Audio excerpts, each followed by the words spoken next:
पटना धमाकों की जांच जैसे जैसे आगे बढ़ रही है उसके तार फैलते ही जा रहे हैं। एनआईए की जांच के घेरे में अब एक रिटायर्ड डीएसपी भी आ गए हैं। जांच में खुलासा हुआ है कि रिटायर्ड डीएसपी के रिश्ते आतंकी यासीन भटकल और तहसीन से भी थे। जानकारी के मुताबिक रिटायर्ड डीएसपी बिहार में पोस्टेड थे, लेकिन अब वो रांची में रहते हैं। एनआईए ने रिटायर्ड डीएसपी को नोटिस भी भेज दिया है इस मामले को लेकर। इस मामले में नया खुलासा, आपको याद होगा जब नरेंद्र मोदी पहुंचे थे पटना में रैली करने के लिए, उसी दिन धमाके हुए थे। एक के बाद एक धमाकों से पटना शहर पूरा दहल गया था और लगातार इस मामले में जैसे जैसे जांच आगे बढ़ रही है, खुलासे नए नए हो रहे हैं। अब एक डीएसपी का नाम, इस रिटायर्ड डीएसपी का नाम इस मामले में सामने आया है और बताया जा रहा है कि जो रिटायर्ड डीएसपी हैं वो अब रांची में रहते हैं और एनआईए अब इस मामले में उनसे पूछताछ के लिए उन्हें नोटिस भेजा गया है।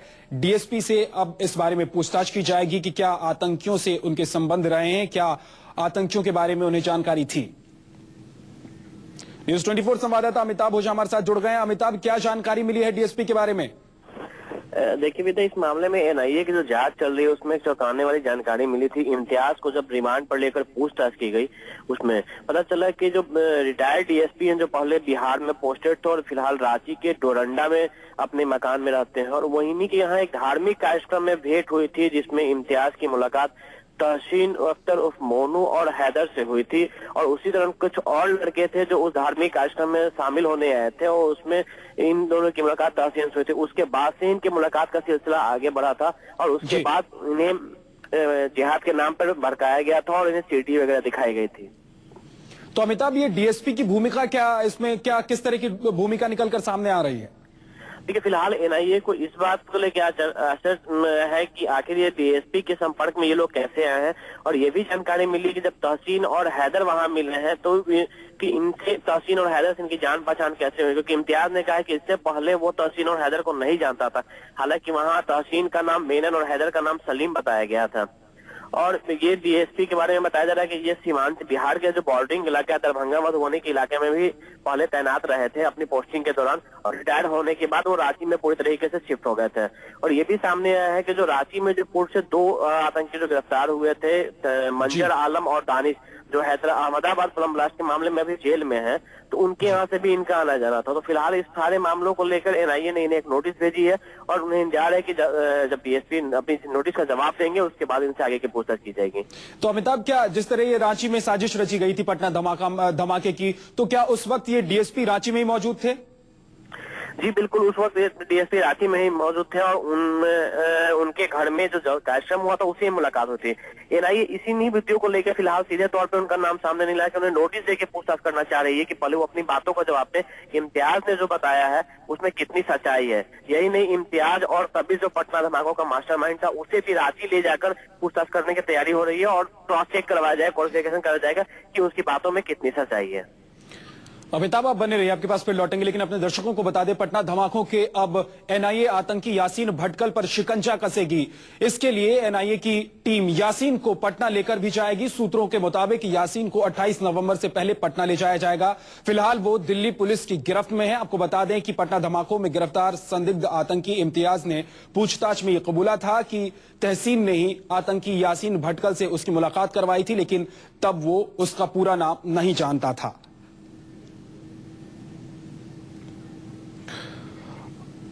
अमिताभ, अब इस पूरे मामले को लेकर यासीन भटकल से पूछताछ की तैयारी में एनआईए है क्या? जी बिल्कुल, इस मामले में जब से बिहार पुलिस ने पूरी जांच एनआईए को सौंप दी, जो 2 एफआईआर यहाँ हुए थे, दोनों एफआईआर दे दी और रांची में भी पूरी जांच एनआईए ने ले ली है। और इस मामले में जो तथ्य सामने आ रहे हैं कि यासीन भटकल, तहसीन और हैदर का नाम जो सामने आ रहा है, तो क्योंकि यासीन भटकल अभी दिल्ली पुलिस के रिमांड में है और रिमांड अवधि 28 नवंबर तक है, तो इस बीच उसे पटना लाकर पूछताछ करने की तैयारी में है, क्योंकि पटना में इम्तियाज और तबीस भी एनआईए के रिमांड में है। तो एनआईए चाहती है कि तीनों का क्रॉस वेरिफिकेशन हो जाए और उसके बाद यासीन को लेकर रांची जाने की भी तैयारी में है कि रांची में आखिर उसका कौन सा ठिकाना था, क्योंकि ये बात भी सामने आ गई कि बोध के धमाकों के पहले यासीन रांची गया था और रांची में ही प्लानिंग की गई थी। तो मतलब ये अमिताभ की यासीन पकड़े जाने से पहले उसने इस धमाके की साजिश रची गई थी, उसमें वो शामिल था और लिहाजा अब इस मामले को लेकर एनआईए पूछताछ करने वाली है यासीन भटकल से। शुक्रिया अमिताभ इस पूरी जानकारी के लिए। आगे बढ़ते हैं। दिल्ली पुलिस ने जेटली फोन टैपिंग मामले में 6 लोगों को गिरफ्तार किया है। स्पेशल सेल की इस कार्रवाई में धरे गए लोगों में 3 पुलिस वाले और 3 प्राइवेट जासूस शामिल हैं। पुलिस का दावा है कि दिल्ली में फोन टैपिंग के बड़े गिरोह का पर्दाफाश किया गया है। ये गिरोह बड़े नेता, अफसर और कारोबारियों के फोन टैप करने में जुटे थे। इस रैकेट को फोन टैपिंग का जिम्मा देने वाले भी बिजनेसमैन और सियासत के बड़े नाम बताए जा रहे हैं। पुलिस को आशंका है कि दिल्ली में अरुण जेटली की तरह 50 से ज्यादा अहम शख्सियतों के फोन टैप किए गए हो सकते हैं। अरुण जेटली फोन टैपिंग मामले में 3 गिरफ्तारी हुई है और 3 पुलिस वालों की गिरफ्तारी हुई है और कुल 6 गिरफ्तारियां हुई है। 3 जासूस बताया जा रहा है कि ये और कई बड़े शख्सियतों के फोन टैपिंग में जुटे हुए थे और पुलिस ने जब इस गिरोह का भांडाफोड़ किया, जब इस गिरोह को पकड़ा गया तो खुलासा ये हुआ कि ये वही गिरोह है जो अरुण जेटली के फोन टैपिंग मामले में भी शामिल थे। इनका हाथ हो सकता है। अब इस मामले को लेकर आगे की कार्रवाई हो रही है, जांच हो रही है और पूछताछ भी की जा रही है। 3 प्राइवेट जासूस गिरफ्तार हुए हैं, साथ में 3 पुलिस वाले भी गिरफ्तार किए गए हैं। बड़ी कामयाबी एक तरह से पुलिस वालों के लिए, क्योंकि लगातार जिस तरह से बड़े लोगों का और दिग्गज लोगों का, नेता, बिजनेसमैन, तमाम लोगों के फोन टैपिंग हो रहे थे, उससे काफी हंगामा मचा हुआ था। अरुण जेटली फोन टैपिंग मामले को लेकर खूब हंगामा मचा। उसके बाद अब पुलिस ने इस मामले में 3 प्राइवेट जासूस समेत 3 पुलिस वालों को गिरफ्तार किया है।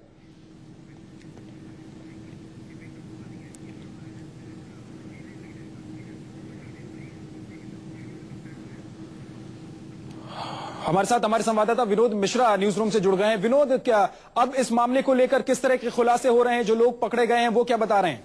देखिए विद्या, ये करीब 9-10 महीने पुराना मामला है। फरवरी महीने में पहली बार मामला सामने आया था जब अरुण जेटली ने कहा था कि मुझे शक है कि कोई उनके जो कॉल डिटेल है उसे निकाल रहा है और उसके बाद पुलिस ने इस मामले की जांच शुरू की। सबसे बड़ा पुलिस के लिए सबसे बड़ी चुनौती थी क्योंकि पुलिस के पास सबसे पहला जो नाम आया था वो दिल्ली पुलिस के एक कांस्टेबल अरविंद डबास का नाम आया था। पुलिस का जो सेलुलर कंपनियां थी उन्हें बताया था कि अरविंद डबास ने एक ईमेल आईडी, जो एसीपी का ईमेल आईडी था, उसके इस्तेमाल करके कुछ वीवीआईपीज में, जिसमें वीवीआईपीज के कॉल डिटेल्स की इंफॉर्मेशन मांगी थी, जिसमें अरुण जेटली भी थे। इसके बाद से पूरी मामले की जांच हुई। उस वक्त करीब 4 गिरफ्तारियां हुई थी फरवरी महीने में, जिसमें दिल्ली पुलिस का कांस्टेबल अरविंद डबास था।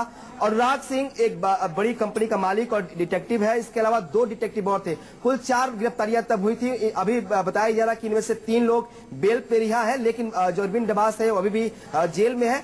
अब दिल्ली पुलिस ने इस मामले की तफ्तीश को आगे बढ़ाते हुए 6 लोगों को और गिरफ्तार किया है, जिसमें 3 दिल्ली पुलिस के कांस्टेबल हैं और 3 डिटेक्टिव। तो एक बड़ा नेटवर्क है। अब तक कुल 10 लोग गिरफ्तार हो गए हैं। बताया जा रहा कि ऐसे ये लोग बड़ी रकम लेके जो बड़े बड़े बिजनेसमैन, विनोद, इस मामले में ये भी दिल्ली पुलिस की तरफ से खबर आ रही है कि इस मामले में बड़े बिजनेसमैन और कुछ नेता भी शामिल हो सकते हैं। क्या उनके बारे में कुछ अभी तक खुलासा हो पाया है, कुछ जानकारी मिल पाई है? देखिए, जब शुरुआती तफ्तीश शुरू हुई थी तो पुलिस का दावा था कि इसमें बहुत सारे ऐसे लोग हैं जो इन्वॉल्वमेंट है, जिनकी जो बड़े बड़े पॉलिटिशियंस की और बिजनेसमैन की इंफॉर्मेशन चाहते हैं, उनकी कॉल डिटेल्स चाहते हैं। इसके लिए बकायदा इन डिटेक्टिव एजेंसियों को पे किया जाता था और ये लोग दिल्ली पुलिस के इन कांस्टेबल्स के जरिए उस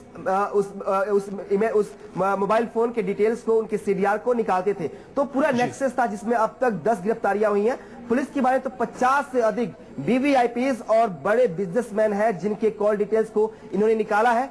पुलिस इस बात को भी डिनाई नहीं कर रही है कि इस मामले में इसका संबंध फोन टैपिंग से हो सकता है, लेकिन इसे भी पुख्ता तौर पर पुलिस के पास कोई सबूत नहीं है जिसके तौर पे कहा जाए। लेकिन पुलिस ने डिनाई नहीं किया। जो स्पेशल सेल इस मामले की जांच कर रही है उसका कहना कि संभव है कि ये फोन टैपिंग से इस मामले का जुड़ा हो, क्योंकि अनुराग सिंह, जिसकी गिरफ्तारी इस मामले में सबसे पहले हुई थी, वो अमर सिंह के फोन टैपिंग मामले में भी शामिल था। तो कहीं ना कहीं पुलिस को लगता है कि बड़ा नेक्सस है जो इस तरह से पैसे लेकर बड़े जो नेता हैं, जो बड़े कारोबारी हैं, उनकी कॉल डिटेल्स को निकालते हैं और फिर उसे महंगे दामों पर बेचते हैं। शुक्रिया विनोद इस पूरी जानकारी के लिए। तो